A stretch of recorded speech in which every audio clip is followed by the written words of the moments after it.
about Dory Jackson? Yeah, we're going to check and see how he is today. He'll be with the trainers a little bit. We'll see where we can ramp him up to.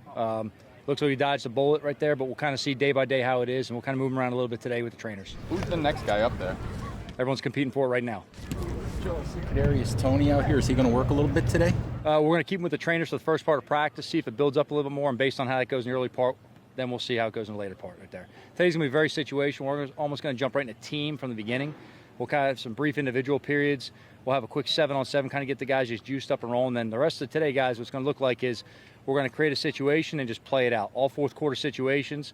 We'll start with the ball, more of a 4-minute offense mode. We're going to manufacture some things to make sure we get into the situational part of the game. So you may see a manufactured penalty or a manufactured first down or whatever it may be, or an ignored sack from both sides at some point to make sure we can actually get the emphasis of the drill to build into more of the 2-minute mode, the end-of-game situations, the substitution, everything that comes with it. What did you think of yesterday's practice?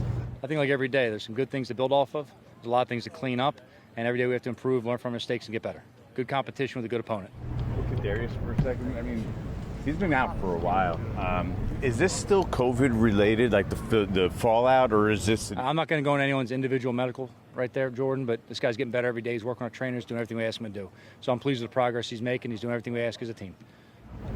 Joe, from an outsider's perspective, the big story for you guys for camp was the day that you guys had that fight and then had to punish the players afterwards. In retrospect, how do you feel about that day, and how have you seen the team respond since then? Yeah, that's completely behind us right now as a team. We've moved on. We've, obviously emphasized the importance as a team of not having penalties within practice and moving forward, making sure we come to play as a team between the lines, between the whistles. So from the outsider's perspective, I can't speak on. From an insider's perspective, I'm pleased with the progress the team's made since that day. Will Shane Lemieux be out here today? He will not. No, he will not. Is he dealing with something long term? Or? No, we actually left him behind. Everyone was on individual medical basis, Dan, so there are some things that were more available in Jersey than they are up here. So certain guys we left behind just to make sure they had the availability of the rehab they needed, the equipment they needed, and what they're dealing specifically themselves. Tay Crowder and Danny Shelton also left behind in that? They were, yes, they were. Similar reason, just for parts of the rehab in terms of what we had available back there and what we thought would be better for those guys over the course of this week in terms of getting ready for next week. Joe, how much will you expect from Saquon today? What will it be? Yeah, so the biggest thing we're going to do is manage his volume. He'll be in a red jersey today, just like they had guys in red jerseys yesterday. It'll be non-contact in those players, whether it's a quarterback, punter, or a position player. We're going to make sure we stay off them. He's going to do some stuff in the 7-on-7.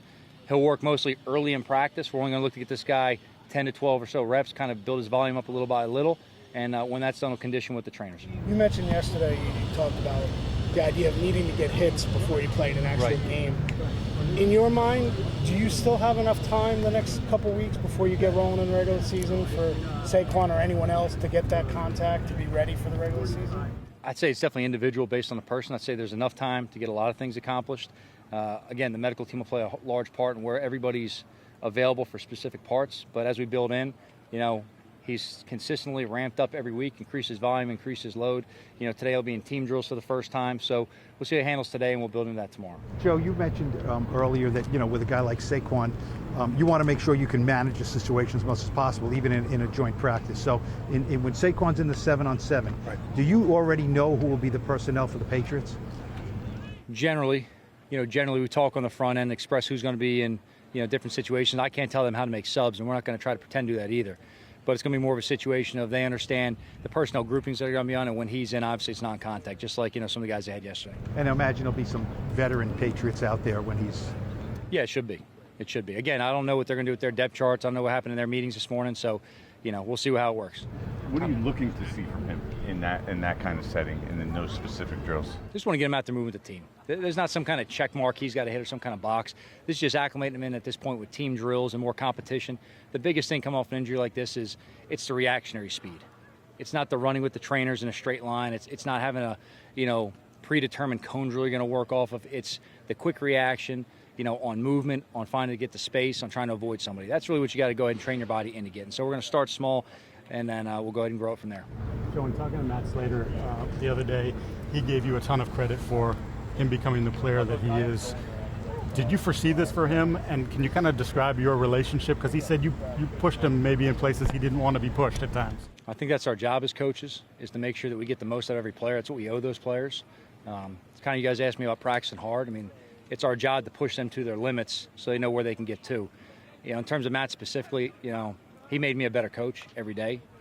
You have a player of that caliber, you've got to know that you've got to come into the building every day, and you've got to be ready to make them a better player. And when someone's so accomplished as Matt is and works as hard as he does, that you've got to bring it every day. You can't have an off day. You walk in and slop it around and just think you're going to give them some plate of whatever, they're going to look at you and you're done. That's just the reality of what it is. You've got to come every day and be ready to coach these guys and get them better. You know, in terms of my relationship with Matt, I have a lot of relationships with a lot of players on this team that I've coached. Obviously, my loyalty right now is to the Giants, but I would say if Matt needed a kidney tomorrow, he'd have it tonight. How much would you like to get a hill of your own in New Jersey? I think it's a great tool. It's a great way of conditioning your players, but it's a great way of conditioning your players safely. One thing the hill does with the incline actually protects the lower extremities with the soft tissue injuries. So it's an ability of really pushing your guys when they're tired and training them to build that conditioning, all right, without really exposing them to something dangerous. So did you do work on Mac Jones in the draft process? And if so, what you learned about him, what impressed you about him? Yeah, I'd say the answer is kind of yes and no. The answer being yes is our job to know everyone who's out there. We weren't really in the market at that position right then. However, there are a lot of other guys on that team and guys who played against that team that every time you turn the tape on, obviously you're seeing the quarterback, and obviously he's standing out. He's a very talented player. I'm not here to evaluate their players, but I think anyone getting ready to evaluate anybody for the draft, whether it's one of their receivers, running backs, offensive linemen, whether it's a DB from another team playing against them, doesn't really matter. This guy's all over the screen, so you see him every day. Was there anything, I know you're tight with Nick, is there anything he told you about that you'd like to share? No. What did you think of him yesterday? He had a good day against you guys. I thought they executed well as a team. I think, we had some things we can build on, some things we have to clean up. You got to come out today and compete. So do you find it hard to evaluate where your offense is just because so many of the key players are on the side? No, it's our job to make sure that we can be productive with whoever's on the field. When we play teams in the regular season, we're not going to be able to go ahead and have an asterisk next to us saying, but we didn't have so-and-so. We got to get ready to play, and everyone has to be ready. Joe, Daniel's made a couple nice throws lately, rolling to his right in the red zone. Is that something he's improved on, something you think could be kind of a bigger part of the offense? We'll wait and see, game by game, how that builds in. I think Daniel's done a good job improving all of his throws, making faster decisions. I think that just comes naturally with his years in the league, experience in the offense. It's going to keep on building. Thought he had a really good week last week for us. Some things that we're going to go ahead and put him in situations for today to help him execute and prepare for the season. A couple more, if you got them. A couple of guys left with heat issues yesterday, Slayton and Peppers. Yeah, they all finished practice with us. So, some guys left for different reasons, came on back out as soon as they could. Not all were heat. Some, look, sometimes you just got to go to the bathroom. Clement was in that group too, I guess. He returned back to practice as well. I don't know if Pepper was dehydration or cramping or whatever, but we've seen him leaving practice regularly. It seems like this is a multi-year thing now. Is there anything you look at that you can do to help that process with him in some degree? I think it's on an individual basis right there. We got a great nutritionist, strength staff, and medical staff who kind of handle our players in terms of those deals. They communicate with me on a daily basis. We put our players in a position every day to know what their load's going to be, how to manage them best. And again, with any player, if somebody's missing, the next player's job is to step in and execute.